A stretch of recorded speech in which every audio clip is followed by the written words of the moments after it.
शुक्रवार की सुबह आ गया भाई, लास्ट ट्रेडिंग सेशन इस हफ्ते का। और आज से दरअसल लास्ट साइकिल की शुरुआत। तो अगले हफ्ते हम मंथली एक्सपायरीज, जून वायदा की एक्सपायरीज की तैयारी कर रहे होंगे। और मामला कुछ गंभीर है। एक्सपायरी पर एक्सपायरी निकले जा रही हैं और बाजार है जो चलने का नाम नहीं ले रहा। पिछली 4 थर्सडे की क्लोजिंग निफ्टी की आपके सामने रखता हूं। वीकली सेशन जब, वीकली एक्सपायरीज जब हुई थी, निफ्टी कहां समाप्त कर रहा था। पिछले 4 हफ्तों का हिसाब किताब आपकी स्क्रीन पर है। निफ्टी एक बहुत टाइट कंसोलिडेशन रेंज में फंस गया है। न बुल्स न बियर्स, डोमिनेंस किसी का नहीं, किसी की जोर आजमाइश नहीं हो पा रही है इस बाजार में। और क्या नहीं देखा पिछले 5 हफ्तों में हमने, जब से कंसोलिडेशन की शुरुआत हुई थी। India Pak conflict, tariff war, India Inc के वो नतीजों का सीजन, क्रेडिट पॉलिसी अपनी जो आरबीआई की बजूका आया था, मेगा बूस्टर आया था, फेड की पॉलिसी आ गई, मॉनसून की प्रोग्रेस अपडेट सब अपने हाथ में है, वेस्ट एशिया की क्राइसिस आ गई, हर तरह के न्यूज फ्लो टटोल लिए, लेकिन बाजार जस का तस अटका पड़ा हुआ है। और कल का एक बार इंट्राडे सेशन भी आपकी स्क्रीन पर रखता हूं। वही कॉन्स्ट्रेंट बैंड में ऑसिलेट करते हुए भारतीय बाजार नजर आए। हां, कल एक ये कह सकता हूं कि अंडरटोन थोड़ा करेक्टिव था भारतीय बाजारों का। थर्ड स्ट्रेट सेशन हो गया जब हम डे ऑन डे दबाव के साथ निफ्टी में कामकाज कर रहे हैं। और अच्छा, एक्सपायरी डे था, ऐसा लगा इंडेक्स तो मैनेज हो गया, पर इंडेक्स कल के बाजार की पूरी तस्वीर नहीं बयां कर रहा था। एक बार लेकर आइए mid cap small cap index, रखिए एडवांस डिक्लाइन स्क्रीन पे, वो असली तस्वीर थी। ये असली मूड का बैरोमीटर है आपकी स्क्रीन पे। क्या पेन था कल ब्रॉडर मार्केट्स में, एडवांस डिक्लाइन तगड़े प्रेशर में आपको नजर आया था। खैर, ये सब हिस्ट्री है। आज के समीकरण स्क्रीन पर हैं, कहीं नहीं जाने वाले। बोलने ट्रम्प साहब 2 हफ्ते, 4 हफ्ते, 10 दिन, 2 दिन, क्या फर्क पड़ता है। जहां बंद कर रहे थे अपन कल, वहीं खुलेंगे। टस से मस्त नहीं होने की तैयारी कर रहे हैं। गिफ्ट निफ्टी एकदम फ्लैट ओपनिंग के इंडिकेशंस देता हुआ। ऐसे में लाइए भाई ग्लोब पे नजर का स्टिंग। गिफ्ट निफ्टी तो आपको दिखा दिया हमने। एशियन बाजारों का मूड दिखा देता हूं जो इस समय अब तक खुले हुए हैं। थोड़ी क्यूज के अभाव कह सकते हैं, क्योंकि यूएस के मार्केट्स कल जूनटीन्थ के चलते छुट्टियां मना रहे थे। छुट्टियां नहीं, छुट्टी बना रहे थे। तो मिला जुला सा आपको स्क्रीन पे एशिया का मूड है अपने लिए। क्यों, लेकिन यूएस से फिर भी आते हैं। नहीं, ये अभी चाइना के मार्केट सुबह मत दिखाई गई थी, 7-10 के आसपास, अभी नहीं खुले। मैं क्या कह रहा था, अपने क्यूज गिफ्ट अपन ने कहां फ्यूचर्स छोड़े थे, कहां फ्यूचर्स हैं, वो तो पता ही चल जाता है। हाँ, लिक्विड्स हो जाते हैं, वॉल्यूम नहीं होते जब छुट्टी होती है तो, लेकिन फिर भी तस्वीर बता देता हूं आपको। हम छोड़ के गए थे 1/3 से आधे % दबाव के साथ यूएस के फ्यूचर्स।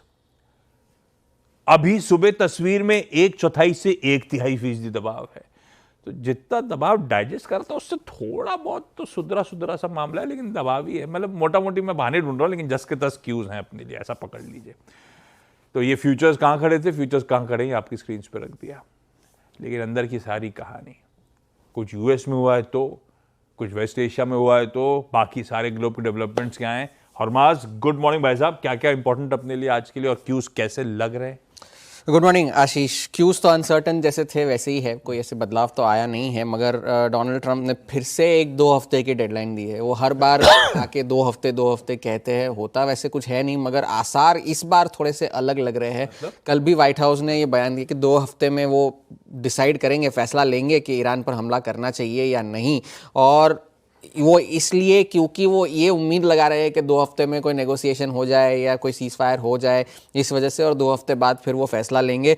और व्हाइट हाउस ने कहा कि अगर कोई डिप्लोमेसी का कोई ऐसा मामला हो, कोई मौका हो, तो डोनाल्ड ट्रंप हमेशा इसके लिए तैयार रहते हैं। इस बार अलग इसलिए है क्योंकि काफ़ी सारी जो रिपोर्ट्स है, न्यूज़ रिपोर्ट्स, वो कह रही है कि यूएस के जो ऑफिशियल्स हैं वो ईरान पर हमले की तैयारियां कर रहे हैं। और काफ़ी सारे कमर्शियल एस्पेक्ट्स भी इससे दिखाई दे रहे हैं, क्योंकि अमेरिकन एयरलाइंस ने यूएस से जो रोज़ अपनी फ्लाइट्स कतार जाती है उन्हें सस्पेंड कर दिया है, यूनाइटेड एयरलाइंस ने दुबई जाने वाली फ्लाइट्स को सस्पेंड कर दिया है। तो कुछ तो ऐसा हो रहा है जिस वजह से उन लोग ने ऐसा कदम उठाया, क्योंकि वो उनका एक बड़ा कमर्शियल, ज़्यादा कमर्शियल, हैवी कमर्शियल रूट है। और FBI ने यूएस में जो है अपनी डोमेस्टिक सर्वेलेंस को बढ़ाया है हिजबुल्लाह के स्लीपर सेल्स का पता लगाने के लिए। तो वो एक बात थी, तो इसलिए मामला इस बार थोड़ा सा अलग है। और कल इजराइल ने ये भी बताया है कि कल जो मिसाइल उनके अस्पताल में जाकर के जो लगी थी वो एक फ्रैगमेंटेड वॉरहेड का इस्तेमाल किया गया था, जो कि अलग अलग टुकड़ों में बट जाती है और फिर एक्सप्लोड होती है। ये इस तरह की मिसाइल का इस्तेमाल ईरान ने पहले 2017 में ऐसी मिसाइल का जो है वो अनवेलिंग की थी।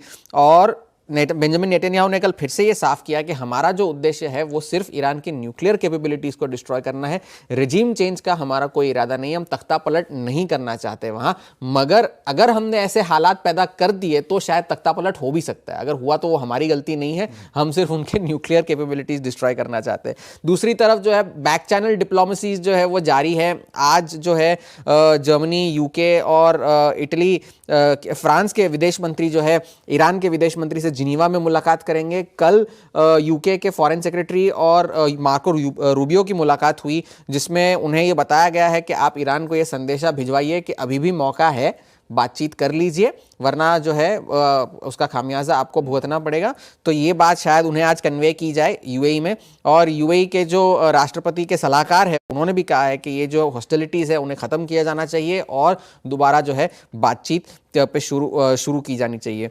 ये तो मिडिल ईस्ट की बात रही, बाकी सारे भी फैक्टर्स थे। कल जेरोम पावेल ने, डोनाल्ड ट्रंप ने फिर से जेरोम पावेल पर निशाना साधा, कहा कि भाई अब तो 2.5% नीचे होनी चाहिए ब्याज दरें। ये कल तो 2% कह रहे थे, आज 2.5% कह रहे हैं। तो ये एक बात थी। जापान से महंगाई के आंकड़े आए हैं, वो अनुमान से थोड़े से कमज़ोर थे। और चीन ने अपनी लोन प्राइम रेट्स में कोई छेड़छाड़ नहीं की है। तो फिलहाल के लिए फ्यूचर्स तो नेगेटिव है।